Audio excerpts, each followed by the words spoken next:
அனைவருக்கும் வணக்கம். நவராத்திரியின் 6வது நாளான இன்றைய சிறப்பு நிகழ்ச்சி பட்டிமண்டபம். தலைப்பு பார்த்தீங்கன்னா, இன்றைய வாழ்க்கை முறையில் நவீன வாழ்க்கை சுகமா அல்லது சுமையா? இதுக்கு நடுவராக நம்முடைய நிர்வாக அலுவலர் கலாவதி அவங்க இருக்காங்க.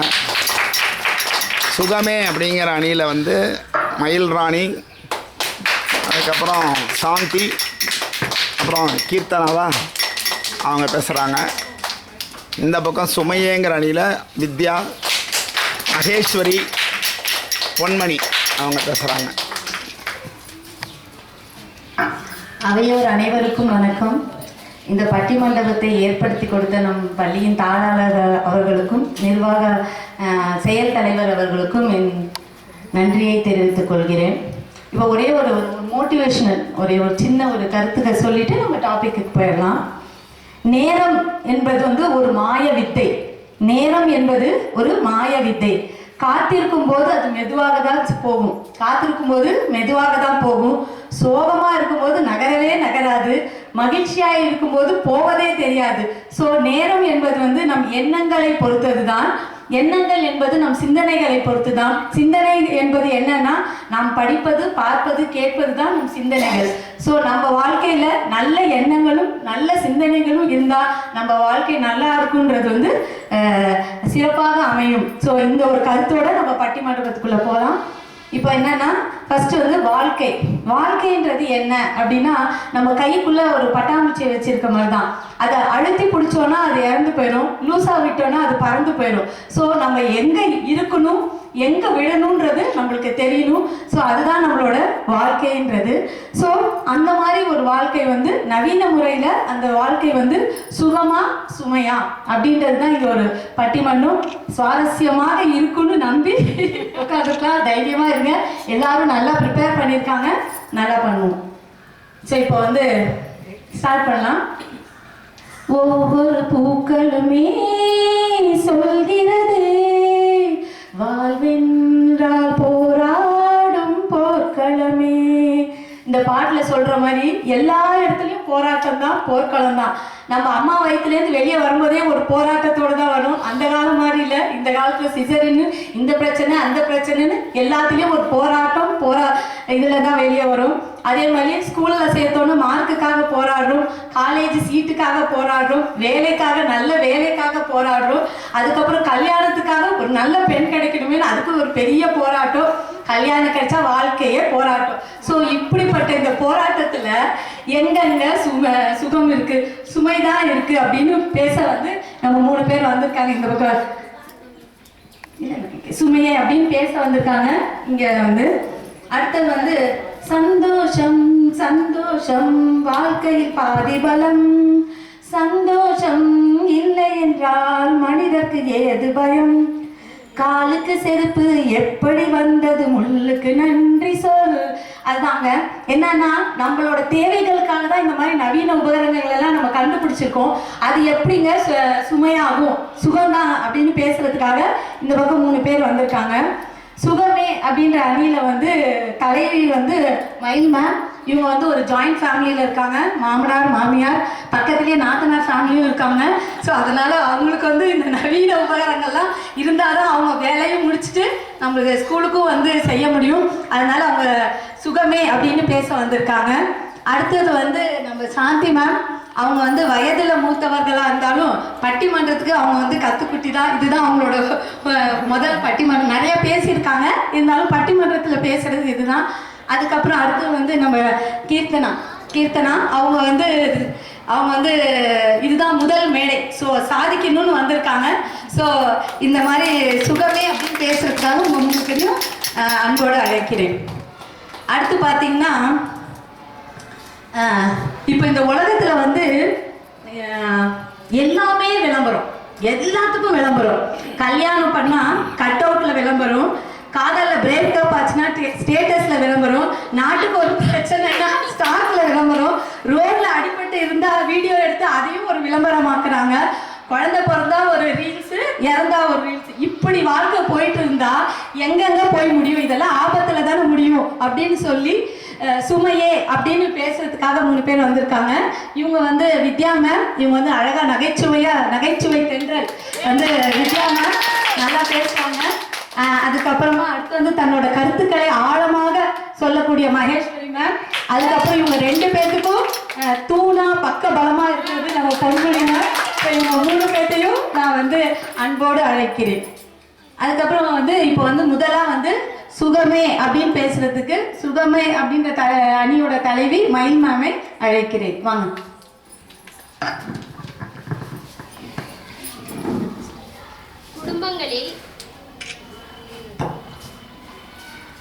குடும்பங்களில் இன்றைய நவீன வாழ்க்கை முறை சுகமே அப்படின்னு நான் பேச வந்திருக்கேன். அவையோர் அனைவருக்கும் வணக்கம். பார்த்தா இப்ப இங்க உட்கார்ந்து இருக்கிறவங்க, எதிரணியில உட்கார்ந்து இருக்கிறவங்க வந்து அவங்களும் ஒர்க் பண்றாங்க. இவங்க இங்க இருக்கவங்க எல்லாருமே ஒர்க் பண்றோம். நம்ம நடுவர் அவர்களும் ஒர்க் பண்றாங்க. இப்ப இந்த காலகட்டத்துல அப்ப எல்லாம் பாத்தீங்கன்னா வீட்டுக்கு யாராவது அபூர்வமா வேலைக்கு போவாங்க. இப்ப பாத்தீங்கன்னா பெண்கள் எல்லாருமே வேலைக்கு போறாங்க. அபூர்வமா தான் வீட்டுல இருக்காங்க. அவங்களுமே பிசினஸ் பண்றாங்க, இல்லைன்னா ஒர்க் ஃப்ரம் ஹோம் பார்த்துட்டு இருக்காங்க. இப்படி இருக்கும்போது நம்ம தலைவிங்க எல்லாம் பாத்தீங்கன்னா அதாவது அவங்க வந்து ரொம்ப சுமையேன்னு வந்து உட்கார்ந்து இருக்காங்க. ஏன்னு தெரியல. எல்லாத்தையும் என்கிட்ட ஆர்வி மிஸ் கேட்கறவங்க இந்த தடவை போய் அங்க உட்காந்துட்டாங்க. ஏன்னு தெரியல. பாத்தீங்கன்னா எல்லாத்துக்கும் நமக்கு இப்ப வீட்டுல நம்ம எதை எடுத்தாலும் நமக்கு மிஷின் இருக்கு, ஒவ்வொன்றுக்கும் இருக்கு. அதனாலதான் நம்ம சுகமா இருக்கோம். இல்லைன்னு வைங்க பிச்சுக்கிட்டு பரத்துல மாதிரி அலைய வேண்டியதான் நம்ம பிள்ளைங்க இருக்கிறதுல. பாட்டே வந்துருக்கு அட்வர்டைஸ்மெண்ட், கை வலிக்குது மாமா, சத்யாவில் போய் வாஷிங் மிஷின் வாங்கிட்டு ஆமா அப்படின்னு. அந்த மாதிரி இப்ப வந்து எல்லாத்துக்கும் மிஷின் இருக்கு. நம்ம வித்யா மேம் இருக்காங்களே, போன வாரம் தான் வந்தாங்க. மிஸ் இந்த கையெல்லாம் வலிக்குது மிஸ், கால் வலிக்குது மிஸ் அப்படின்னாங்க. ஏங்க மிஸ் நல்லா தானே இருந்தீங்க அப்படின்னு. நைட்டு மிஸ் 2 நாள் தான் துணி துவைக்கல, இவ்வளோ வந்துருச்சு மிஸ் அப்படின்னாங்க. ஆமா, இப்ப இருக்கிற பசங்க நம்ம கிட்டயும் சாரி நிறைய இருக்கு, பசங்களும் போட்டு அவுத்துறாங்க. அந்த காலத்துல எல்லாம் பாத்தீங்கன்னா தீபாவளி பொங்கல்னு வருஷத்துக்கே 2-3 தான் இருக்கும், அதான் நம்ம போட்டிருப்போம். ஆனா பாத்தீங்கன்னா நடுவர் அவர்களே இப்ப பாத்தீங்கன்னா ஒவ்வொருத்தருக்கு அவ்வளோ ட்ரெஸ் இருக்கு. அப்ப அவங்களுக்கு அவங்கள விட வந்து நிறைய வந்து துணி வந்துருச்சு. அவங்க சரி 9 மணிக்கு நம்ம துவைச்சோம்னா முடிச்சுட்டு படுத்துடலாம்னு நினைச்சு துவைக்க போனாங்க. அவங்க வீட்டுக்காரர் வர, என்னாச்சு வித்யா அப்படின்னு, துணி துவைக்கலாம்னு பாக்குறேங்க அப்படின்ட்டு. சரி நான் கடைக்கு போயிட்டு அப்புறம் வரேன், வந்து உனக்கு ஏதாவது ஹெல்ப் பண்றேன்னு போயிட்டு வரவே இல்லை. இவங்க ஃபுல்லா துவைச்சு காய முடிச்ச உடனே நான் வந்துடலாம்னு பார்த்தேன். ஒரு ஃப்ரெண்டை பார்த்தேன், அவன் பேசிக்கிட்டே இருந்தான், வந்துட்டேன் அப்படின்னா. அதனாலதான் மிஸ் எனக்கு அப்படியே தூக்கமும் இல்லை ஒரு மாதிரி. ஏன் இவங்க வந்து அழகா வாஷிங் மிஷின் வாங்கியிருந்தா அந்த தொல்லையே இல்லை. நம்ம பேசாம மிஷின்ல போட்டு நீங்க டிவி பார்த்துக்கிட்டே அழகா உட்கார்ந்து இருந்தீங்க அப்படின்னா அது ஃபுல்லாவே இப்ப அயன் பண்ற மாதிரியே வந்துருச்சு. அது பேசாம எல்லாம் கொடுத்துருக்கோம். இப்ப போய் அவங்க வந்து இந்த சுமையில உட்கார்ந்து இருக்காங்க. அதே மாதிரி பாத்தீங்கன்னா கிரைண்டர் வந்து நமக்கு இப்ப மாவு முன்னாடி எல்லாம் வந்து நம்ம கையில வலிக்கிற மாதிரி இருந்துச்சு. அதுவும் இல்லாம இப்ப என்ன ஆயிடுச்சு, நமக்கு அதுவாவே ஊத்தி எல்லாமே பிரிண்டிங் தோசையே வந்து நமக்கு வந்துருச்சு. அதுவா தோசை வந்துருச்சு. எத்தனை பேர் வந்தாலும் சரி நம்ம ஜாலியா போயிட்டு தோசை எடுத்து அழகா பரிமாறலாம். அவங்க அடியில உட்காந்துன்னு வைங்க, என்னைக்கு மாவு போட்டு ஆட்டுறது கல்லுல ஆட்டி அவங்க போயிருவாங்க விருந்தாளியெல்லாம் எந்திரிச்சு நீங்க இது பண்றதுக்குள்ள. அதே மாதிரி இப்ப பாத்தீங்கன்னா சிசிடிவி கேமரா எங்க இல்லாத இடமே இல்லை. நம்ம இப்ப ஸ்கூல்ல எடுத்துக்கிட்டா, ஆபீஸ், வீட்டுல எல்லா இடத்துலயும் இருக்காங்க. அந்த காலத்துல மாதிரி திருட எப்படி வரும், பெரிய மீசை வச்சு ஒரு பெரிய மச்ச வச்சுக்கிட்டா வரும், அப்படியெல்லாம் கிடையாது. நல்லா பேசிட்டு இருப்பாங்க. ஒரு தடவை நான் அப்படிதான் பஸ்ல நானும் அக்காவும் போய்கிட்டு இருக்கோம். ஒரு அம்மா பார்க்க நீட்டா செயின்லாம் போட்டு வந்து எங்க நீங்க போறீங்க அப்படிங்கிறாங்க. நாங்க இந்த ஊருக்கு போறோம். நாங்களும் அங்கிட்டு பக்கத்துல தாங்க போறோம் அப்படிங்கிறாங்க. சரி அப்படின்னு சொல்லிட்டு பக்கத்துல உட்கார்ந்து இருந்தாங்க. உட்கார்ந்து பேசிட்டு இருந்தவங்க நான் அடுத்த ஸ்டாப் இறங்க போறேன் அப்படின்னாங்க. சரிங்க இறங்கிட்டாங்க. எங்க அக்கா சரி டிக்கெட், அவர் என்ன பேசிக்கிட்டே இருக்கீங்க, டிக்கெட் எடுமானாங்க. எங்க அக்கா நான் எடுக்கிறேன் இருங்க அப்படின்னு சொல்லிட்டு கையை உள்ள விடுறாங்க. கை போகுது உள்ள போகுது. அப்ப இப்ப இதெல்லாம் வந்து இப்ப பாத்தீங்கன்னா பஸ்ல கூட சிசிடிவி கேமரா இருக்கு எங்க பார்த்தாலும். அதுல இதெல்லாம் நமக்கு வந்து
உச்சத்துக்கு போயிடும். உச்சத்துக்கு போயிடும். ஆமா நண்பர்களே, இவங்க இத பேசுறதுக்கு சுமையேன்னு சொல்லி உட்கார்ந்துருக்காங்க. அவங்க தான் அதிகமா டீ குடிக்கிறவங்களும் பாத்துக்கங்க. அதே மாதிரி நமக்கு வந்து அடுப்பு, நம்ம வந்து அந்த காலத்துல எல்லாம் பார்த்தோம்னா விறகு வச்ச அடுப்பு உஷு உஷுன்னு ஊதி. எங்க பாட்டி ஒருத்தங்க வீட்டுக்கு வந்திருந்தாங்க. அவங்க என்ன பண்ணாங்க, பாட்டி இன்னைக்கு வந்து சிலிண்டர் வரும், வாங்கி வச்சிருங்க பாட்டி, நான் வந்துட்டு ஸ்கூலுக்கு போயிட்டு வரேன் அப்படின்னா. சரி அப்படின்னு சொல்லிட்டு சிலிண்டர் வந்திருக்காங்க. அவங்களே என்ன பண்ணிட்டாங்க, அந்த சிலிண்டர் எடுத்துட்டு வந்தவங்க அவர் பார்த்துட்டு, பாட்டி இன்னும் கொஞ்ச நாள் எரிக்கலாம் போல இருக்கு, நீங்க அதுங்களே மாத்துறீங்களே அப்படின்ட்டு. அவங்க போய் நேரா கிச்சனுக்குள்ள போயிட்டு ஒரு சின்ன கிண்ணத்தை எடுத்துட்டு வந்திருக்காங்க. எடுத்துட்டு வந்து தம்பி இதுல ஊத்தி வச்சுட்டு போலாம்ப்பா அப்படின்ட்டு. உடனே அவர் என்ன சொல்லிட்டாரு, பாட்டி இது வந்து ஊத்தவெல்லாம் முடியாது பாட்டி. அப்புறம் அதை வந்து நம்ம அப்ப பாட்டி சொல்றாங்க, அப்படியாப்பா இந்த காலத்துல எப்படியெல்லாம் கண்டுபிடிச்சிருக்காங்க பாருப்பா, எனக்கு தெரியாம போச்சுன்னா இந்த காலத்துல பிறக்காம போயிட்டேப்பா அப்படின்னு சொல்லிட்டு அவங்க இது மாதிரி நவீன வசதிகள் நமக்கு எவ்வளவு தூரம் அந்த காலத்து பாட்டி சொல்றாங்க, இந்த காலத்துல பிறந்து இவ்வளவு வசதிகள் இருக்கிறது இதெல்லாம் பார்த்துட்டு சந்தோஷப்படுறாங்க. இவங்க பார்த்துட்டு இந்த காலத்துல உள்ள பார்த்து சுமைங்கிறாங்க. நடுவர்களே உங்களுக்கே தெரியும், இந்த காலத்துல உள்ளது எல்லாமே நமக்கு சுகத்தை தான் தருது. அதே மாதிரி இப்ப நம்ம வீட்டுல இப்ப அடுக்குமாடி கட்டடத்துல நம்மளாம் இருக்கோம். அப்ப போய் நம்ம எங்க என்ன எதுவுமே பண்ண முடியாது. போய் நம்ம அந்த காலத்துல மாதிரி ஏசிக்கு போய் மரத்தை பார்த்தோம்னா எவனா திருட வந்திருக்கான்னு நம்மள நினைச்சிருவோம், எங்கேயா போய் நிக்கலாம் அப்படின்னு சொல்லிட்டு. அதனால நம்ம வீட்டுக்கு ஏசி எல்லாம் முக்கியம். நம்ம பேசாம போனோமா பயங்கரமா வேர்க்குது போ அப்படின்னு சொல்லிட்டு போய் உட்காந்துக்கலாம். இவங்க சொல்றாங்க, இல்ல நாங்க அந்த காலத்துல மாதிரி நாங்க இயற்கை காத்து தான் வாங்குவோம்னா எப்படி போய் நம்ம பக்கத்து வீட்டுல போய் நின்னாவே இது ஏதோ தெரியல போய் வந்து நின்றுட்டு இருக்கு அப்படிம்பாங்க. அந்த மாதிரி ஆயிடுச்சு. அதனால இந்த காலகட்டத்துல நவீன வாழ்க்கை முறையில உள்ள எல்லாமே நமக்கு எல்லா சுகத்தை தான் தருது. அதுவும் வேலைக்கு போறவங்களுக்கு ரொம்ப சுகத்தை தான் தருதுன்னு சொல்லி எனக்கு வாய்ப்பளித்ததுக்கு நன்றி கூறி விடைபெறுகிறேன். ஸோ அணித்தலைவி வந்து அப்படியே இங்கே படன்னு பேசிட்டு போயிட்டாங்க. ஸோ சொன்னாங்க வீட்டுக்கு போனோன்னே கேஸ் இருக்குன்னு. வீட்டில் மட்டும் இல்லை, இங்கேயுமே கரண்ட் அடுப்பு தான் வச்சுருக்கோம். நினைச்சோன்னே எங்கள் ஸ்கூல்லையே காஃபி போட்டு குடிக்கிறோம். ஸோ இதெல்லாம் வந்து இந்த உபகரணங்கள்லாம் இல்லைன்னா வித்யா மேம் ரொம்ப கஷ்டப்படுவாங்க. ஸோ அதனால இன்னும் ஒரு சின்ன ஒரு விஷயம், சுகமே அப்படின்றது நம்ம வந்து இந்த கொரோனா காலத்தை வந்து மறக்கவே முடியாது. அது வந்து எவ்வளோ என்னைக்குனாலும் நம்ம நினச்சி பார்க்கணும். ஏன்னா அது நம்மளுக்கு நிறைய பாடங்கள் கற்றுக் கொடுத்துருக்கு. இப்போ பார்த்தீங்கன்னா ரோட்டில் வந்து இந்த நாயெல்லாம் பிடிச்சிட்டு போவாங்க. ஸோ நம்ம சொல்லுவோம், அந்த ரோட்டில் ஒரு நாய் இருக்குது, இந்த ரோட்டில் ஒரு நாய் இருக்குது, பிடிச்சிட்டு போங்கன்னு. கொரோனா காலத்தில் நம்மளையும் அப்படி தான் பிடிச்சிட்டு போனாங்க. அதே மாதிரியே வீட்டுக்கு யாராவது வந்தாங்கன்னா சொல்லுவாங்க, இந்த மாதிரி நாய்க்கு ஊசி போட்டிருக்கோம், கவலைப்படாதீங்க ஒன்றும் பண்ணாது. அதே மாதிரி நாங்களும் 2 டோஸ் போட்டிருக்கோம், தைரியமாக எங்கள் வீட்டுக்கு வரலாம் அப்படின்னு சொன்னோம். ஸோ அப்படி ஒரு வாழ்க்கையிலேருந்து மீட்டு நம்ம இந்த பழைய வாழ்க்கைக்கு திரும்பி கொடுத்தது வந்து இந்த நவீன மருத்துவம் தான். அதுக்கு நம்ம தலை வணங்கணும். அது வந்து சுகம்தான் அப்படின்றது அவங்க அவங்களோட வாதமும் இருக்கு. இப்போ நீங்க என்ன பண்ண போறீங்கன்னு தெரியல. இந்த அணி கொஞ்சம் பலமா தான் இருக்கு, பாப்போம் என்ன பண்றாங்கன்னு. சுமையே அப்படின்னு பேசுறதுக்கு சுமை அந்த அணியோட தலைவி வித்யா அவர்களை அழைக்கிறேன்.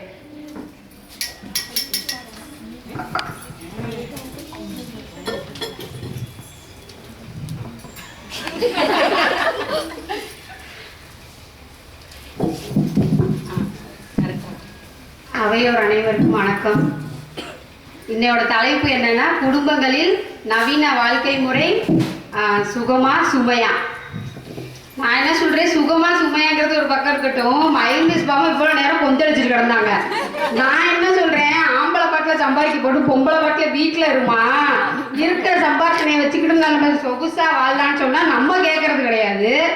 அப்புறம் வாஷிங் மிஷின், என்னம்மா பாட்டு பண்ணீங்க, கை வலிக்குது மாமா, வாஷிங் மிஷின் வாங்க போலாம். அடுத்த வரிய பாடாம விட்டீங்க மிஸ், அம்மி அரைப்பது பொம்பளை வேலை தாண்டி, அடி அதுக்கு போய் மிக்சி அரைப்பது ஏண்டி. அந்த வரிய எந்த வீட்லயும் கணவர் பாட முடியாத பாடுக்குதாமா இப்படி இருக்கு.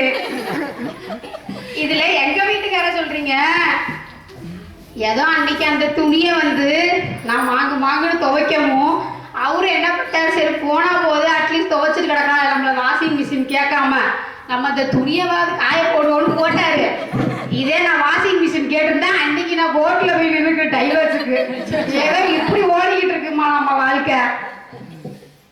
அடுத்ததான் சொன்னாங்க செல்போன். சாரி சிசிடிவி கேமரா சொன்னாங்க. இருக்கட்டும், நம்ம எங்கே போகிறோம் எங்கே வரோம், நம்ம கையில் எத்தனை வச்சுருக்கோம், போகிறோம் வரோன்னு பார்த்துக்கிட்டு பத்திரமா நம்ம பொருளை நம்ம எடுத்துக்கிட்ட சிசிடிவி கேமராவே தேவையில்லை. அங்கேருந்து இந்த ட்ரெயின்லேருந்து இறங்குவான், இறங்கையில அவன் போட்டு இந்த லக்கேஜை கூட தூக்கிட்டு போகிறதுக்கு ஒரு ஆள். அது இப்போல்லாம் தூக்குறது கூட இல்லை, இழுத்துக்கிட்டு போகிறது. அந்த இழுத்துக்கிட்டு போகிற ட்ராலி பேக்கை அவன் பேக்கா மற்றவன் பேக்கான்னு தெரியாமல் சேர்த்து வச்சுட்டு போயிடுவான். அதை கண்டுபிடிக்கதான் சிசிடிவி கேமரா. அப்படி எல்லாத்தையும் நீங்களே செஞ்சுட்டு அதுக்கு சொல்யூஷனும் நாங்களே சொல்கிறோம்னு சொன்னால் எப்படிமா? இப்போ வீட்டில் வந்து கிரைண்டரு மிக்சி, இப்போ எண்ணெயவே எடுத்துக்காங்களேன். கால் வலி மூட்டு வலின்னு ஆஸ்பத்திரி போனோன்னே என்ன சொல்லிட்டாங்க, இந்தம்மா வீட்டில் வாஷிங் மிஷினு மிக்சி கிரைண்டரு எல்லாமே இருக்கா? ஆமாம். இங்கே இருக்க மூட்டு வலிக்கு காரணம் இங்கே இருக்க பழத்தெல்லாம் பாருமான்னாங்க. சரி, இதை சொல்யூஷன் சொல்லுவாங்க போல. பார்த்தா ஆட்டுக்கல், அம்மிக்கல், இந்த இப்படி திருவுக்கல் இருக்குல்ல, அது எதுக்குங்க சார் அப்படி என்கிட்ட காட்டுறீங்க? அம்மா இதுக்கு பேர் ஆட்டுக்கல்லுமா, நீ ஆட்டிருந்தீங்கன்னா இந்த வலுவு எலும்பெல்லாம் வலுவா இருந்துருக்குமா.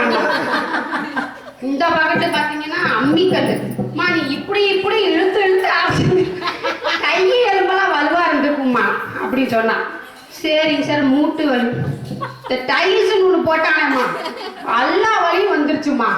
அதனாலம்மா இப்போ இருக்கிறது எல்லாமே நமக்கு தீமை தான். இதில் வந்து நன்மைக்கு வழியே கிடையாது. அப்புறம் அந்த காலத்தில் பார்த்தீங்கன்னா எல்லாருக்கும் மோஸ்ட்லி பார்த்தீங்கன்னா நார்மல் டெலிவரி தான். இப்போ நம்ம பொம்மநாட்டி யாரும் வேலையே செய்யறது இல்லை, எடுத்த உடனே சிசேரியன். அவனு இங்கேருந்து போகிறதுக்குள்ளேயே இவங்களே முடிவு பண்ணிடுவாங்க, இந்த டேட்டில் இன்னைக்கு இந்த மணி நேரத்தில் இந்த நட்சத்திரத்தில் தானே எடுக்கணும் அப்படின்னு. அந்த அளவுக்கு ஆகி போச்சு. ஆனால் அந்த வேலையை நம்ம உருப்படியாக செஞ்சுருந்தோம்னா ஆட்டுறதை ஆட்டியிருக்கலாம், துவைக்கிறத துவைச்சிருந்துருக்கலாம், நடைபயிற்சி செஞ்சுருந்துருக்கலாம். ஆனால் அதெல்லாம் நம்ம செய்யாதனால என்னாச்சுன்னா இப்போ பார்த்தீங்கன்னா நிறைய வந்து என்னாச்சு, சிசேரியன் தான். நார்மலுக்கு வழியே கிடையாது. அந்த காலத்தில் 10-15 கூட பெற்றாங்க, இப்போ 2-3க்கு மேலே வழி கிடையாது. கேஸ் எடுப்பான், கொஞ்சம் அங்கே சிம்மில் போட்டுட்டு வச்சுட்டு இங்கே வந்துருங்க பார்க்கலாம். கேஸ் அடுப்பு அடிச்சு தூள் கலப்பிடும். பக்கத்தில் 4-5-6 வீடு 7-8 வீடு காலி ஆயிடும். அப்புறம் கரண்ட் பில்லு தாலி ஒன்று தான் அவன் கட்டுறான்.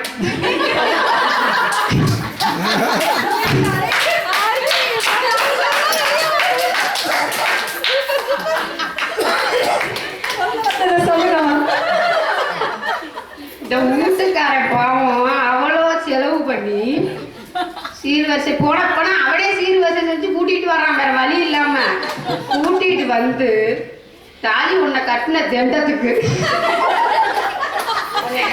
அப்பார்ட்மெண்ட்டுக்கு வாடகை காசு கட்டுறியான், கரண்ட் பில்லு கட்டுறியான், 10க்கு அம்மா வீட்டுல இருந்துட்டு போன் வேற யூஸ் பண்றதால மாசம் 9,000 ரூபாய் போன் பில்லு கட்டுறான். என்ன 10க்கு பிள்ளைய வேற அவ கவர்மெண்ட் ஸ்கூல்ல படிக்க வேடி, அவ புள்ள பாரு ஷூ போட்டிருக்கு, டை போட்டிருக்கு, பெல்ட் போட்டிருக்குது.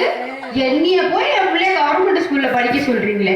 இப்ப என்ன ஆகுது, வருஷத்துக்கு 1 லட்சம் ரூபாய் பணம் வேற, ஸ்கூலுக்கு ஃபீஸ் வேற. இதுல பாவம் அந்த ஸ்கூல்ல சேர்த்தீங்கன்னா அவ்வளோலாம் இல்லைம்மா. பாவம் என்ன செய்வான்? அப்புறம் என்ன செய்வான்? நேரம் எங்க போய் நிற்பான், அங்கதான் போய் நிற்பான்.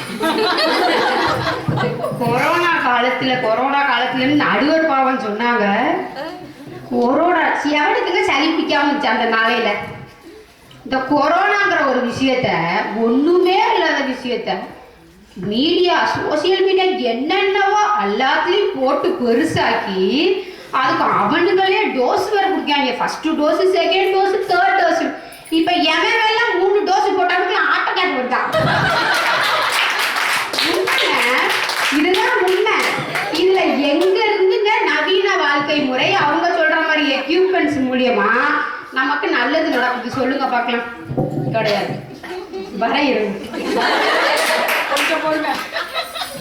அப்புறம் இந்த லீவ் விட்டா பாருங்க, நவீன ட்ரெண்டிங், ஹே நம்ம ஊட்டி போகலாம், மலேசியா போகலாம், இங்க போகலாம். எவனாலும் அவன் தாத்தா பாட்டி வீட்டுக்கு போயிருக்கான். போய் பாரு, மயில் மிஸ் சொல்றாங்க நம்ம ஆட்டுறதுக்குள்ளேயே வந்த விந்தெல்லாம் போயிடுவாங்களாம். என் பாட்டிலாம் பார்த்தீங்கன்னா அந்த ட்ரெஸ்ஸு மேக்கப்பு குளிக்கிறாங்களோ கொள்ளலையோ வேர்த்து ஒழுங்க என்னவோ பிள்ளைங்க என்ன கேட்குதோ செஞ்சு கொடுத்துக்கிட்டே இருப்பாங்க. ஆனா நம்ம பிரிண்டிங் மிஷின்ல தோசை ஊற்றும் போதுமே போய் வாடா,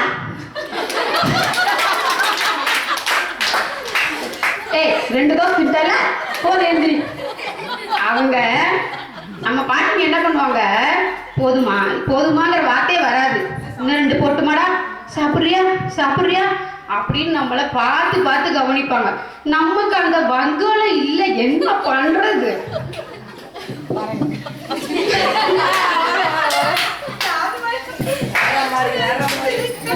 அப்புறம் நான் என்ன சொல்றேன், எக்யூப்மெண்ட்ஸுங்கிறாங்களே, நம்ம சோம்பேறித்தனத்தை கொஞ்சம் குறைச்சிக்கிட்டு ஏமா 6 மணிக்கு எந்திரிக்கதோ ஒரு 4 மணிக்கு எந்திரி, ஒரு 3:30 மணிக்கு எந்திரி. விரவெடுப்புலயே உட்காந்து நம்ம எல்லா வேலையும் செஞ்சோம். ஏன் நம்ம பள்ளிக்கூடத்துலயே ஒரு டீச்சர் இருந்தாங்க, மியூசிக் டீச்சரு. கரண்ட் அடுப்பு கிடையாது, சிலிண்டர் கிடையாது, ஒண்ணுமே கிடையாது. அவங்க வீட்டுல கரண்ட்டும் கிடையாது. அவங்க இதே அமைக்கிறதும் கிடையாது.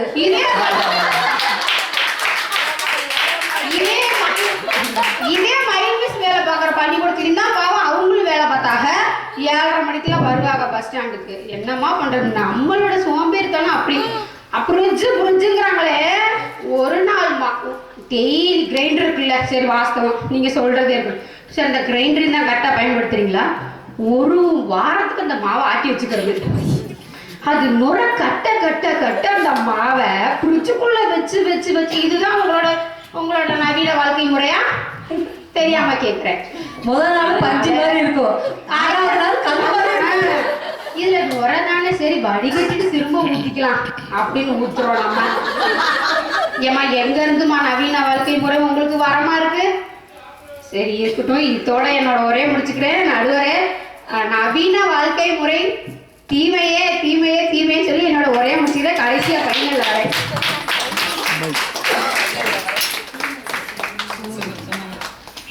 அப்படியே நான் நகைச்சுவை தென்றல் நகைச்சுவை புயலா மாறிட்டாங்க இந்த வாட்டி. ரொம்ப அருமையா பேசினாங்க. அதான் சொல்றோம், நம்ம வந்து மனிதர்கள் மாதிரியே இல்லை. நம்மலாம் கோழி மாதிரி விடிய காத்தால எந்திரிக்கிறோம், காக்கா குளியல் போட்டு குரங்கு மாதிரி கிடைச்சதை சாப்பிட்டு பந்தய குதிரை மாதிரி ஆஃபீஸுக்கு ஓடி செக்கு மாடா உழைச்சி வீட்டுக்கு வந்தால் புருஷங்கிட்டையும் பிள்ளைகிட்டையும் கரடியாக கத்தி முதல்ல மாதிரி எதையோ முழுங்கிட்டு எருமை மாதிரி தூங்குறோம். இப்படி ஒரு வாழ்க்கை இருக்கும்போது நம்ம எப்படிங்க சுகமாக இருக்க முடியும்? அவங்க சொல்றதும் கரெக்டு தானே. ஸோ வாங்க சாந்தி மேம், நீங்கள் வந்து சுகமே அப்படின்னு பேசுறதுக்காக சாந்தி மேம் நினைக்கிறேன். வாங்க. ரொம்ப சுகமாக தான் இருக்கிறாங்க.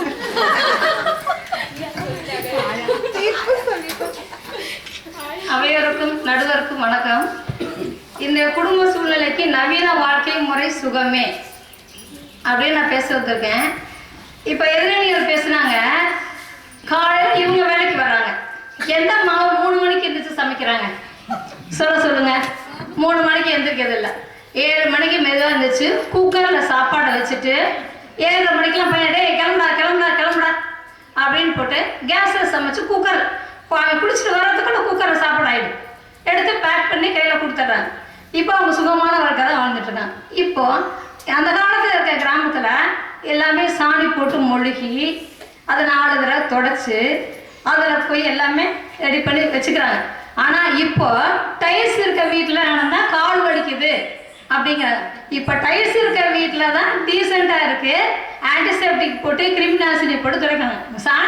சாணி போட்டு முழுகிறோம். எந்த வீட்டில் இங்கே பசுமாடு இருக்குது? இல்லை பசுமாடு இருந்தால் சாணி நீங்கள் கிடைக்குது, சாணி போட்டு முழுகிற அளவுக்கு உங்கள்கிட்ட வசதி இப்போ இருக்குதா? இல்லை. இன்னொன்று, ஆணும் பெண்ணும் 2 பேருமே சம்பாதிக்கக்கூடிய சூழ்நிலை இந்த காலகட்டத்துக்கு வேணும், கண்டிப்பாக வேணும். தன்னுடைய குழந்தைகளை ஆங்கிலத்திலேயோ எங்கேயோ தன்னை குழந்தைய நல்லபடியாக படிக்க வைக்கணும் அப்படின்னா இருவருமே சம்பாதிக்கணும் பொழுது நவீன வாழ்க்கை மாடர்ன் டெக்னாலஜிஸ் மிக்சி கிரைண்டர் இதெல்லாம் யூஸ் பண்ண ஒழிய இப்போ மாவு அரைச்சி ஃப்ரிட்ஜில் வைக்கிறீங்க, புளிச்சு போய் பொங்குது அப்படிங்கிறீங்க. என்ன பண்ணுறது? சூழ்நிலை காலையில் 7 மணிக்கெலாம் வர மாதிரி சூழ்நிலை இருக்கும்போது காலையில் 3 மணிக்கு இருந்துச்சுனாலும் மாவு அரைக்க முடியுமா? முடியாது. ஸோ நாங்கள் மாவாட்டி ஃப்ரிட்ஜுக்குள்ளே வச்சிடறோம். குழந்தைங்க வேணும் பொழுது தோசை ஊற்றுறோம், என்னமோ ஊற்றுறோம். இப்போ ஈவினிங் நம்ம போகிறோம். ஈவினிங் போகும்போது நைட்டு லேட்டாக போகும்போது நம்மளால் ஒன்றும் பண்ண முடியல. போகும்பொழுது கடையில் மாவு பாக்கெட் வாங்கி போய் 2 நிமிஷத்தில் தோசைக்குள்ள சுடுறது, அதாவது சூடு ஏறுறதுக்குள்ள மிக்சியில் சட்னியை போட்டு சட்னி அரைச்சி சாப்பிட்டுட்டு பிள்ளைங்களையும் சாப்பிட்டு நம்மளும் சாப்பிட்டு படுத்துறோம். இல்லை அதுவும் நம்மளால் முடியலப்பா, ஃபுட்டு ஆர்டர் பண்ணு. இங்கேருந்து ஆன்லைனில் ஃபுட்டு ஆர்டர் பண்ணு. நீங்கள் வீட்டுக்கு போகிறதுக்குள்ள ஃபுட்டு வந்து உங்கள் வீட்டுக்கு வந்துடும், டேரெக்டாக வந்துடும், போய் சாப்பிட்றீங்க. அடுத்து செல்ஃபோன் பயன்படுத்தும். இப்போ மாடர்ன் டெக்னாலஜி செல்ஃபோன். இப்போ எத்தனை பேர் செல்ஃபோன் வச்சுட்டு எங்களை வந்து வீடியோ எடுத்துட்டு இருக்கீங்க இல்லையா? இப்போ செல்ஃபோன் எல்லாருமே யூஸ் பண்ணுறீங்க. வீடியோ எடுத்து இன்னொன்று தன்னுடைய நீங்கள் என்னென்ன சொல்ல போகிறீங்களோ அதை வீடியோ எடுத்து யூடியூப்பில் போட்டு பிரபலமாயிட்டு வரீங்க. இன்னொன்று செல்ஃபோனை எடுத்து வச்சுட்டு செல்ஃபி எடுத்துட்டு இங்கே திரும்பி செல்ஃபி எடுத்துறீங்க, அங்கே செல்ஃபி திரும்பி டெய்லி ஒரு செல்ஃபி, ஒரு செல்ஃபி கும்பிட இங்கே திரும்பி இப்படி அழகா இருக்கம்மா, அப்படி அழகா இருக்கம்மா, இன்னைக்கு நல்லா இருக்கம்மா, எதிர எத்தனை தடவை செல்ஃபி எடுத்துருக்காங்கன்னு கேளுங்க. தினமும் செல்ஃபி எடுத்துட்டு தான் இருக்கிறாங்க. செல்ஃபி எடுத்து தான் அழகா இருக்காங்களோ தானே அழகா இருக்காங்களோ தானே வந்து சாக்ரிஃபைஸ் பண்ணிக்கிறாங்க. அவ்வளோதான், வேற ஒன்றும் இல்லை. இன்னொன்று செல்ஃபோன் இருக்கனால ஒரு நல்ல செய்தியோ கெட்ட செய்தியோ ஒரு வாட்ஸ்அப்லேயோ ஸ்டேட்டஸ்லையோ ஒரு செகண்டில் நம்ம நியூஸை போட்டோம்னா எல்லாருக்குமே நம்ம ரிலேட்டிவ்ஸு ஃப்ரெண்ட்ஸு எல்லாருக்குமே அந்த செய்திகள் வந்து போய் சேர்ந்துருது. செல்ஃபோன் இருக்கிறதுனால மாடர்ன் டெக்னிக் வரனால தீமைங்கிறாங்க. ஆனால் மாடர்ன் டெக்னிக் செல்ஃபோன் இல்லாமல் எந்த வீடுமே இல்லை. ஒரு குழந்தை செல்ஃபோனை கையில் வச்சுருந்தா தான் என்ன பண்ணுது, சாப்பிடுது. நீ ஃபோனை கொடுத்தா தான் நான் சாப்பிடுவேன். அப்போ யாரோட வேலை? நீங்கள் ஃபோனை கொடுத்துட்டு என்ன பண்ணுறீங்க, எதா பண்ணுடா அப்படின்னு சொல்லிட்டு செல்லை கொடுத்துட்டு வேலையை பார்க்குறீங்க. இப்போ நீங்களே எதிரணியரே செல்லை வந்தோட பொண்ணுகிட்ட கொடுத்துறீங்க. நான் ஃபோன் எத்தனை தடவை ஃபோன் பண்ணாலும் மிஸ் கவனிக்கல மிஸ், அவள் எஸ் வச்சுருந்துருப்பாப்புல இருக்கு, நான் பார்க்கவே இல்லை மிஸ், எத்தனை தடவை இந்த தடவை பதில் வந்திருக்கு. இப்போ செல்ஃபோன் வந்து எதுக்குன்னா குழந்தைங்களுக்கு கொடுக்காம அது வந்து அட்வான்டேஜை மட்டும்தான் நம்ம யூஸ் பண்ணணும். குழந்தைங்க டிஸ்அட்வான்டேஜ் அட்வான்டேஜ் எல்லாமே இருக்குது. இப்போது நீங்கள் 3 பேருமே கிராமத்துலேருந்து வரீங்க. இப்போ நைட்டு நம்ம ஸ்கூல்லேருந்து 8 மணி ஆகிடுது. இறங்கி பஸ் இறங்கி போகும்போது அந்த இடம் இருட்டாக இருக்குது. உங்கள் வீட்டுக்கு போகிறதுக்கு 1 கிலோமீட்டர் 2 கிலோமீட்டர் நடந்து போகிற சூழ்நிலை இருக்குது. ஃபோன் பண்ணுவீங்க, உங்கள் வீட்டில் ரீச் பண்ண முடியல, வர முடியுது. சரின்னு சொல்லிட்டு இறங்கி சரி நம்ம தைரியமாக போயிடலாம், நமக்கு தான் இருக்குது, நமக்கு தான் மன தைரியம் இருக்குது, அதனால் இறங்கி அப்படியே மெதுவாக நடந்து போகிறீங்க. போயிட்டு இருக்கும்போது உங்களுக்கு பின்னாடி காலடி சத்தம், 2 பேர் யாரோ பின்தொடர்ந்து வர்றாங்கங்கிறது உங்களுக்கு நல்லாவே தெரியும். ஒன்றுமே பண்ணாமல் அழுங்காமல் உங்களோட ஃபோன் எடுத்து காவலன் ஆப்புக்கு மெசேஜ் மட்டும் அனுப்புங்க. மெசேஜ் அனுப்பிச்சு உங்களோட லொக்கேஷன் மட்டும் ஷேர் பண்ணுங்கள். கொஞ்ச நேரத்தில் அந்த காவலன் ஆப்லேருந்து போலீஸ் வந்து உங்களை வீட்டில் சேஃப்டியாக பத்திரமா கொண்டாந்து விடுது. இது மாடர்ன் டெக்னிக் தானேங்க. செல்ஃபோன் இருக்கு இல்லை, செல்ஃபோன் மாடர்ன் டெக்னிக்னால தான் உங்களை கொண்டாந்து பத்திரமா வீட்டில் கொண்டாந்து விடுறாங்க. அந்த காலத்துக்கு இது மாதிரி போயிருந்தீங்கன்னா நீங்கள் என்ன இருப்பீங்க யோசிச்சு பாருங்க. இது மாதிரிலாம் இருக்குது. டைல்ஸ் யூஸ் பண்ணுறோன்ற டைல்ஸ் யூஸ் பண்ணுறதை க்ளீனிங் பண்ணி ஹேண்ட்செட். இப்போ வந்து மாடர்ன் டெக்னாலஜிக்கு டைல்ஸ் இல்லாத வீடே கிடையாது. இப்போ நீங்களே வீடு பார்த்தீங்க, டைல்ஸ் இருக்க வீடா பாருங்க மிஸ் அப்படின்னு சொன்னீங்க. துடைக்க முடியல மிஸ், என்னால் கழுவ முடியல மிஸ், என்னால் பண்ண முடியல. ஏன்னா ஒரு டீசென்ட் லுக் இருக்கும். இன்னொன்று வந்து பார்த்தீங்கன்னா இது வந்து நமக்கு ஈஸியஸ்ட் வேலை. ஸ்வைப்பர் வச்சு கிடச்சிட்டோம்னா ஈஸியாக வேலை முடிஞ்சிடும். அது ஒன்று. நெக்ஸ்ட் வந்து இப்போ மாடர்ன் டெக்னாலஜியில் இப்போது 181 அப்படின்னு ஒரு நம்பர் இருக்குது. இது வந்து ஃபீமேல்ஸ் எல்லாம் ஹெல்ப்லைன் நம்பர். இப்போ அதை போட்டோம்னா நம்ம மாடர்ன் டெக்னாலஜிக்கு நான் சொல்கிறேன், இதை போட்டோம்னா நமக்கு என்ன சேஃப்டியோ உடனே வந்து அவங்க நம்ம ஹெல்ப் பண்ணுவாங்க. இந்த நியூஸ் எத்தனை பேருக்கு தெரியுமோ தெரியாது, பட் இந்த நம்பருக்கு போட்டோம்னா நமக்கு வந்து அவங்க ஹெல்ப் பண்ணுவாங்க. இன்னொன்று செல்ஃபோன் மூலியம் மாடர்ன் டெக்னாலஜி மூலியமாக இப்போ பிரசவத்துக்கு வந்து அந்த காலத்தில் அம்மி அரைச்சாங்க, ஆட்டுக்கள் ஆடினாங்க, கூட்டினாங்க, அப்போ தாங்க நார்மலாக இருந்துச்சு. இப்போ எடுத்தோன்னே சிசேரியன் போயிருந்தீங்க அப்படின்னா இப்போ மாடர்ன் டெக்னாலஜி மூலியமாக வழியே இல்லாமல் பிரசவத்துக்கு வழி வந்துருச்சுங்க. அந்த பிரசவ வழியை தாங்க சாப்பிடக்கூடிய சக்தி கூட உங்களுக்கு இல்லை. அந்த அளவுக்கு வந்து நீங்கள் என்ன சுமைன்னு நினச்சிட்டு இருக்கீங்க. ஆனால் இது எல்லாமே சுகங்கள் தான். மாடர்ன் டெக்னாலஜி எவ்வளவோ இம்ப்ரூவ் ஆகிடுச்சுங்க. இந்த காலத்தில் வந்து ஒரு லைட் இல்லாமல் ஒரு ஃபேன் இல்லாமல் உங்களால் 1 மணி நேரம் இருக்க முடியும்னு சொல்லுங்கள், ஒத்துக்கிறேன். உள்ள நுழைஞ்சோடனே ஐயோ மிஸ் வேர்க்குது, ஃபேனை போடுங்க அப்படின்னு வந்து கேட்குறீங்க. அப்போ எப்படி இருக்குது? ஸோ மாடர்ன் டெக்னாலஜி நீங்கள் யூஸ் பண்ணிக்க. அதனால் இன்றைய குடும்ப சூழ்நிலைக்கு நவீன வாழ்க்கை சுகமே அப்படின்னு சொல்லி என்னுடைய உரை முடிச்சிருக்கேன். நல்லதொரு கருத்து. செல்ஃபோன் பயன்பாடுகளை பற்றி ரொம்ப அருமையாக சொன்னாங்க. நம்ம எமர்ஜென்சிக்கெல்லாம் ரொம்ப இதுவாகணும். அவங்க இன்னொன்று கேட்க மறந்துட்டாங்க, அவங்களுக்கு கொஞ்சம் ஹெல்ப் பண்ணுறேன். இந்த நம்ம ஸ்கூலில் வந்து இந்த எக்ஸிபிஷன், ஆனுவல் டே, ட்ராமா அதெல்லாம் இருக்குது. அதெல்லாம் கொஞ்சம் செல்ஃபோன் இல்லாமல் இந்த வருஷம் நடத்தி பார்த்துருங்களேன். கூகுள் இல்லாம இதெல்லாம் கொஞ்சம் நடத்தி பார்த்துருங்களே. அது மட்டும் இல்லை, இந்த பட்டி மண்டபத்துக்கே பாயிண்ட்ஸ் அதுலேயே தானே எடுத்தீங்க. ஸோ அதனால செல்ஃபோன் வந்து ஒரு சுகம்தான் அப்படின்னு சொல்லி அவங்க வந்து தன்னுடைய முடிச்சிருக்காங்க அழகா. இப்போ அடுத்து வந்து சுமையே அப்படின்னு பேசுறதுக்காக மகேஸ்வரி மேடம்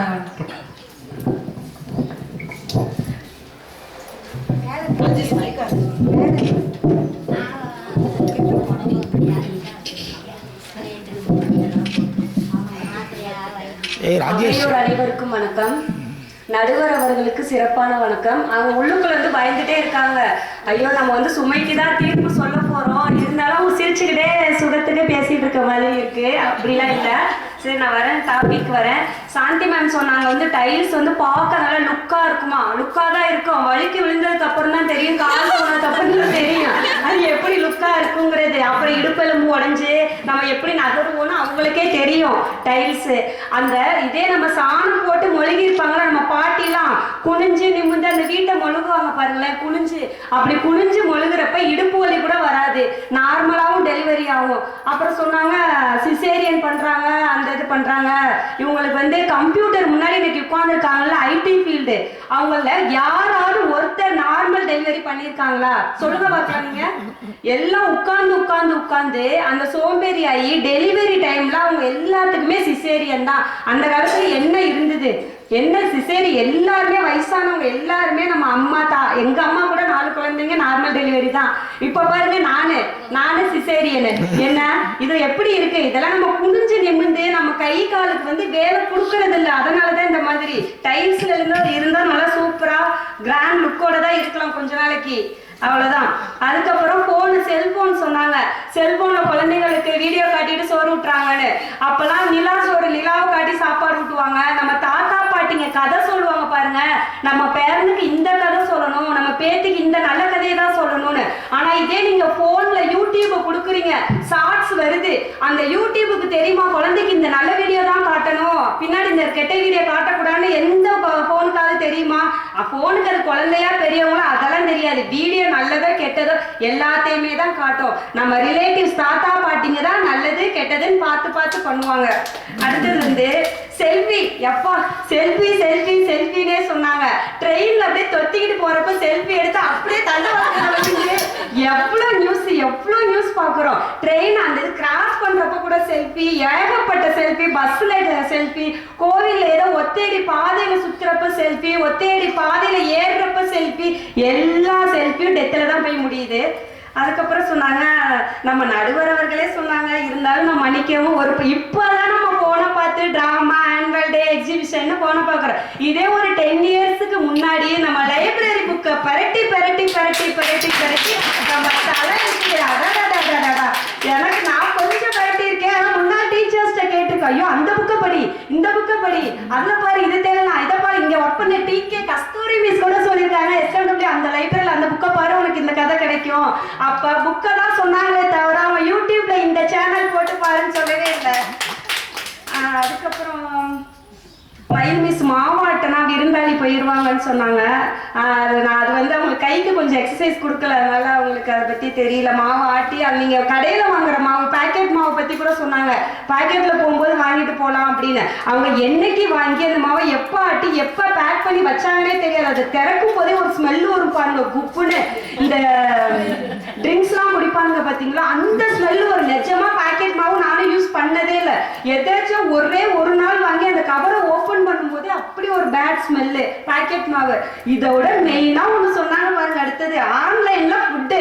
அப்பா அவங்க டேட்டு எப்படி செஞ்சிருப்பாங்க, என்னத்தை வச்சு நம்ம கண்ணு முன்னாடியே கல்லுல விளக்குமாறு வச்சு போட்டுறானுங்க. பாக்குற இடத்துல விளக்குமாறு, அங்க தெரியாத இடத்துல என்ன ஹோட்டலுக்கு போனா நம்மளுக்கு வைக்கிறதாவது ஒழுங்கா வைப்பாங்க, பார்சல் தான் அதுக்குன்னு தனியா வச்சிருப்பாங்க. எதையாவது கொண்டு வந்து மீதி சாப்பிட்டுட்டு மீதி வச்சுட்டு போனாலும் அதை எடுத்து பார்சல் கட்டுறது, ஆன்லைன் ஃபுட்டு பின்னாடியே வரும் பாருங்க உங்களுக்கு அதில் வியாதி. இப்போ ஒரு 10 ரூபா கூல்ட்ரிங்க்ஸ் பாட்டில் இருக்குல்ல, மாசா பாட்டில் மேங்கோ ஜூஸ், அதை குடிச்சு கூட முந்தா நேற்று ஒரு குழந்தை டெத்து.